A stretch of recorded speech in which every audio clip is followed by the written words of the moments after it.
Thank you all for accepting our invitation and joining us in our program launching for 2014.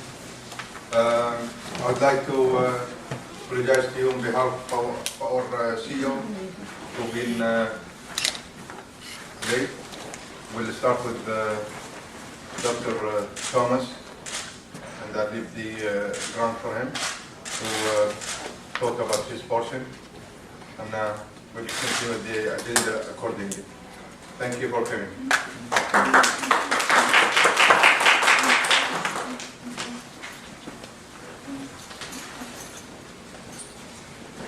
Well, thank you very much. It's a real pleasure to be able to talk to you today about one of my favorite subjects, which is leadership. Just to give you a little background on me, I hold a PhD, but not in business. My PhD is in nuclear physics. And I tell my students that I've taught a lot of business courses. I've never taken one. I was, in fact, dollars of cash. And later I founded a second company that became a NASDAQ-listed national market company, and led all of those companies, and learned quite a lot about leadership in the course of doing all of that. And one of the things that I was observing over the course of that career was how much easier it became to do the second company than the first, and the third company than the second. So when I sold my last company, I sort of said to myself, what do I really want to do with the rest of my life? I'd already made enough money that that was no longer very much of a motivation. And so I thought our business schools really ought to be teaching what it is that I've learned in business over the years. And so I began teaching first at the University of Arizona in Tucson, and then later I continued my teaching in Tucson, but also took on teaching duties at Arizona State University in Tempe, Arizona. And in the fall of 1999, I started getting telephone calls from a recruiter in Pittsburgh who was trying to fill a position at Carnegie Mellon University. And I spent several months telling him that I was not interested in moving my family to Pittsburgh. And after about 4 months, he called me once again, and he said, Dr. Emerson, I want to read you the specification that I have for this position at Carnegie Mellon. He said, quite frankly, I've been working very hard on this search for 5 months, and you're the only person I've been able to locate who meets this specification. They were looking for someone with a PhD, preferably in a technical field, university teaching experience, and significant accomplishment as an entrepreneur. And I said, well, there are not a lot of those guys walking around. And he said, well, won't you at least come up and talk to the dean about it? And as it turned out, the very next week I had planned a business trip to New York. And so I agreed to leave a day early and go to New York via Pittsburgh and talk to the dean about this position at Carnegie Mellon. And to make a long story short, he talked me into it. So for the last 14 years, I've been teaching at Carnegie Mellon. The first 9 at the Pittsburgh campus, and then the last 5 here at Carnegie Mellon's facility in Education City. And so the lecture that I'm going to give you today about emotional intelligence is the first of several lectures that I give in a course that's called CEO Perspectives, which I try to teach people how to lead companies. And so we're going to talk here briefly I'm going to introduce Mr. Hussein Ismail, who will talk to you about the upcoming events here and the registration mechanism. Then you'll have a tour of the facilities here. So this is an introduction to the importance of emotional intelligence in leaders. I always like to start my talks and end them with quotations. And the quotation I'm going to use to start this one is from the 6th President of the United States, John Quincy Adams.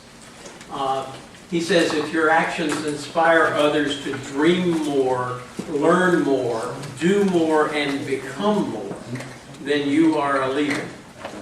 That's a pretty good definition of what the best leaders do.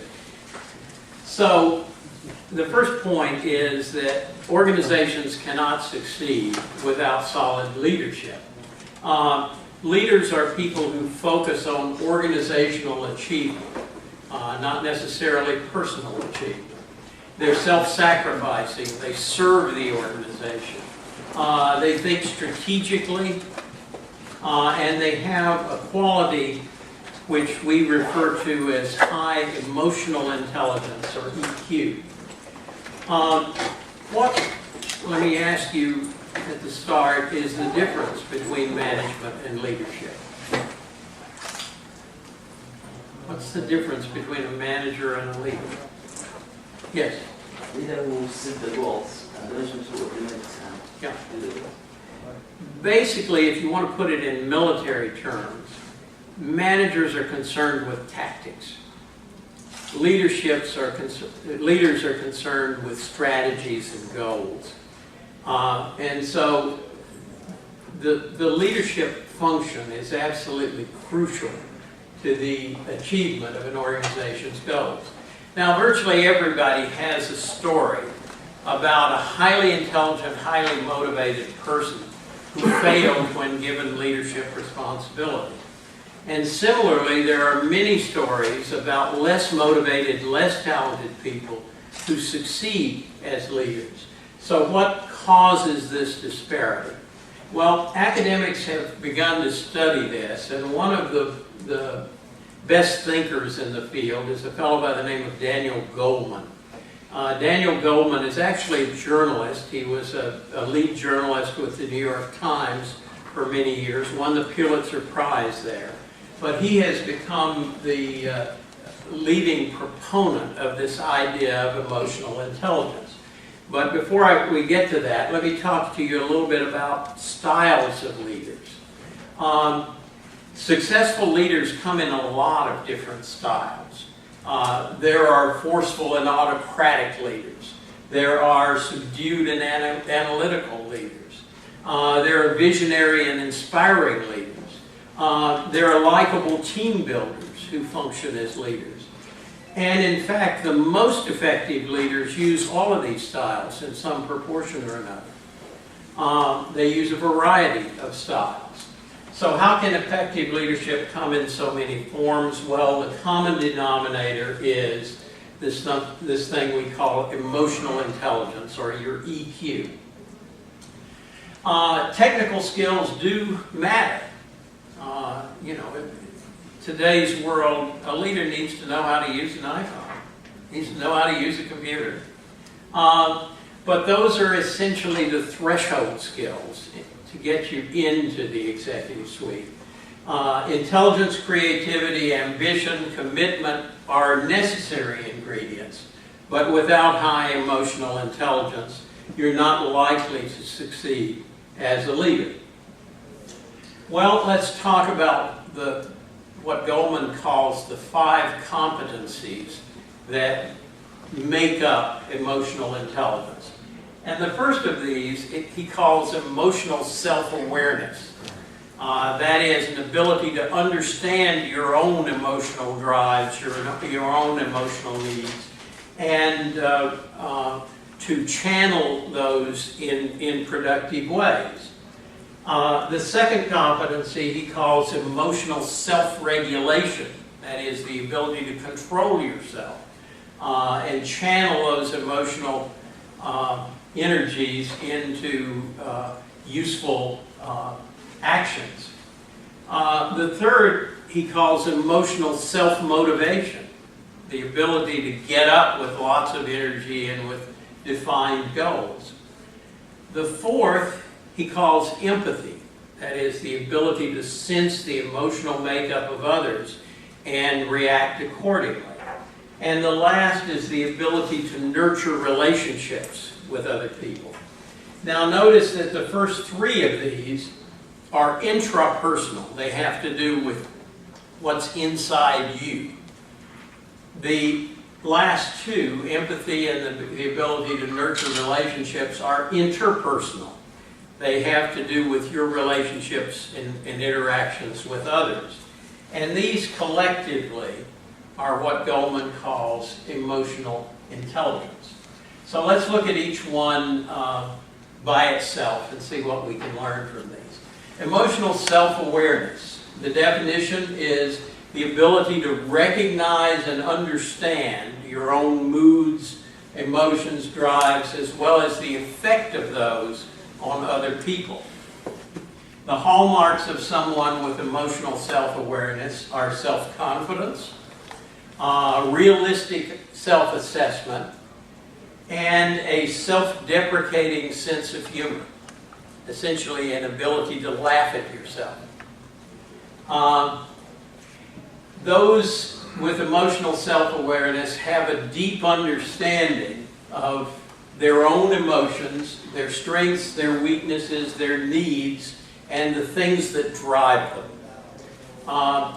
Being neither overly critical nor overly hopeful, being instead realistic in assessment of oneself.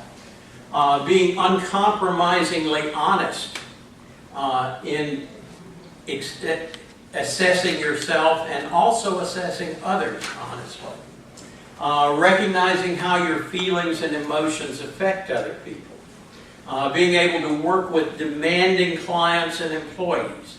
Many of you, I think, are bankers. You know what a demanding client is, and you know that businesses don't thrive unless they meet the needs of demanding clients. So this is a threshold capability of leaders, and understanding your own values and your own goals. How does one recognize someone with high emotional self-awareness? Well, they tend to be candid people. They tend to talk about themselves honestly. They have the ability to speak with others accurately and openly, and yet not impulsively. They're not people who just, run at the mouth. They're people who have some restraint. They're comfortable in talking about their own strengths and weaknesses. And they have the ability to face challenges and opportunities with courage and confidence, that with perseverance the organization has the capability of overcoming those challenges. Emotional self-regulation is the second of these. The definition is the ability to control and redirect disruptive impulses and moods. The propensity to suspend judgment, to think before acting. Now, we all have days when we'd like to get up and kind of kick the dog or the cat and be mad at the world. That's not what someone with emotional self-regulation does. They tend to kind of put on a happy face and overcome those sort of down periods in their own moods. The hallmarks of this are trustworthiness and integrity. Comfort with ambiguity. We all meet ambiguous situations almost every day. Things are not black and white in the world. There often is vital information that we don't know, and yet we have to act. So comfort with ambiguity is an important factor. Openness to change. Have you ever seen a country changing more rapidly than this one? Being open to that change, rolling with the punches produced by that change, even the traffic problems that we had a few months ago here in Doha, we now all see it was worth it, really. The traffic's gotten a lot better. So those are all, have to do with emotional self-regulation. The fact is that biological impulses drive our emotions. We can't eliminate those impulses, but we can do a lot to control them and regulate those emotions. Self-regulation essentially frees us from being slaves to our emotions, and people with high emotional intelligence are able to control those emotions and channel them into productive use. So why is self-regulation important in a leader? Well, people who are in control of their own emotions tend to generate an atmosphere of trust within the organization. And you'll find that trust is absolutely essential in a leader. If the employees or the troops or what have you doesn't trust the leader, they're not apt to follow them in a crunch. So as bankers, you know the entire banking system is built on trust. If I don't have faith in the people running my bank, I'm not going to do business with that bank. And so it's the same with leaders. You have to be trusting of leaders in order to follow them. So emotional control is essential in managing changing circumstances. The ability to avoid panic, to remain calm is a key attribute of leaders. And at top levels of leadership, impulsiveness is just not a virtue. Considered judgment is what people look for in a leader. Okay, emotional self-motivation, the third competency. The definition is a passion to work for reasons that go beyond status and money.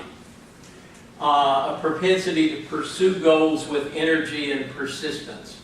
If you listen to leaders like Steve Jobs, they always talk in terms not of how much money Apple can make or how big Apple can get. They talk in terms of Apple's mission to the world. Why the world needs Apple. That's the characteristic that you see in emotionally self-motivated people. The hallmarks are strong drive to achieve, optimism even in the face of failure, and commitment to the organization.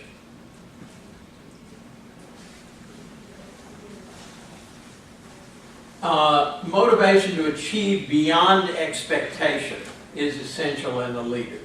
The focus is on organizational achievement, not personal achievement. Self-motivation is characterized by a passion for the work itself. It's mission-based.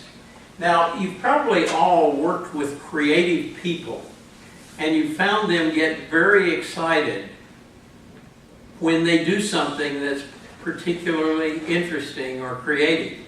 I've had marketing people come up to me very excited that they thought of a new ad campaign or a new slogan for our company.